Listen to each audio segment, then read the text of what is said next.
Hello everyone, welcome back to my channel. Let's make it easy. I hope you are good and doing great.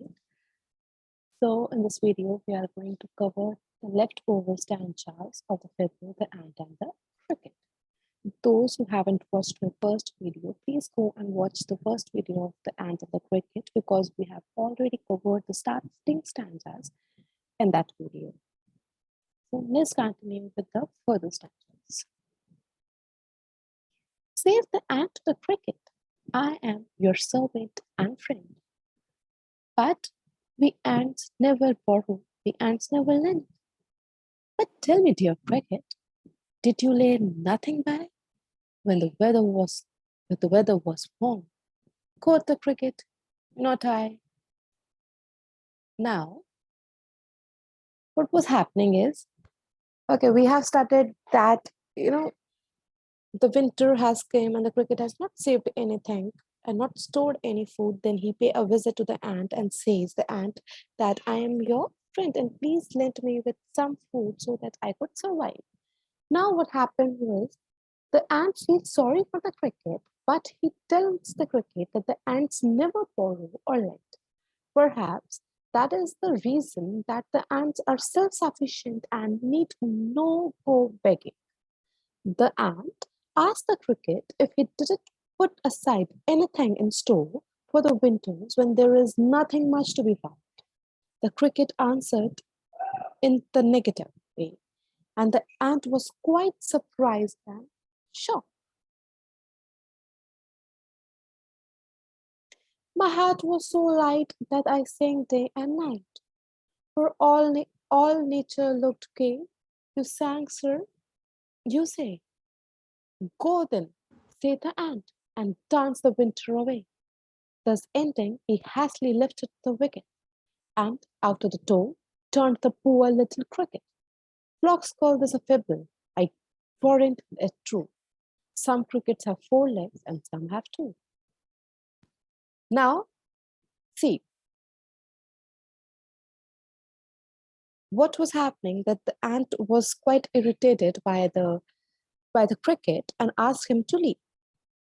The ant being irritated asked the cricket that what you were doing when the summer was warm, and the cricket replied that he was very happy when the nature looked good and bright, and he also added that he sang all day and night out of happiness. The ant replied sarcastically that if he had been singing during the summer, now he had to go and dance till the winter ends. See, here the poet refers to the mockery made by the ant. The ant mocked the cricket because the ant was worked hard during the summer months to relax and have food during the winters. Whereas on the other hand, the cricket had sung all this summer, and now come to ant for help. This also referred to the poet mocking lazy people. We should always think of our future and save according to our needs. When we have money, we should not spend everything. We should save for the hard days, like in the swivel as well. What did the cricket did?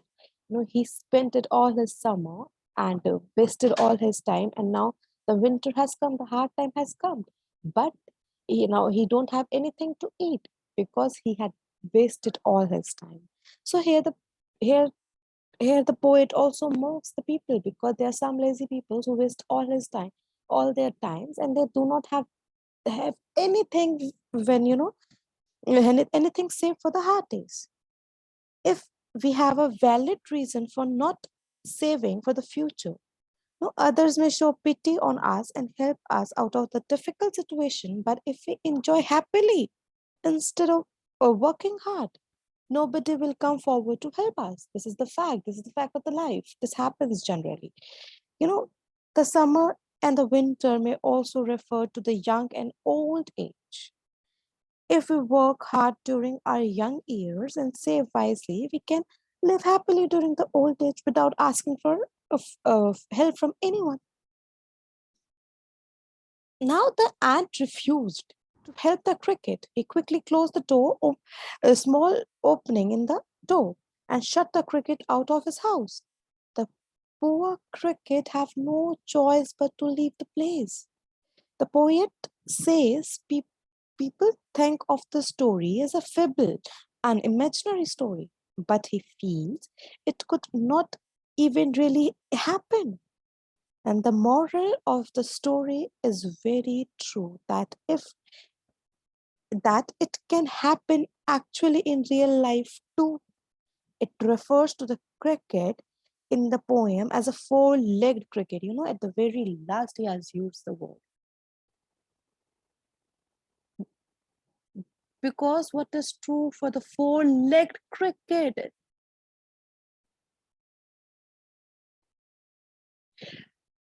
If we are silly enough like the cricket, we will always end up starved and disappointed. We should always think ahead and save for the future.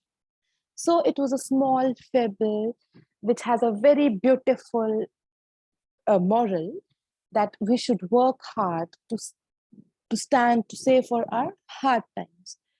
This is all for today, and this is how we have completed our fable. Thank you so much. I hope you all have enjoyed. See you in a very next video.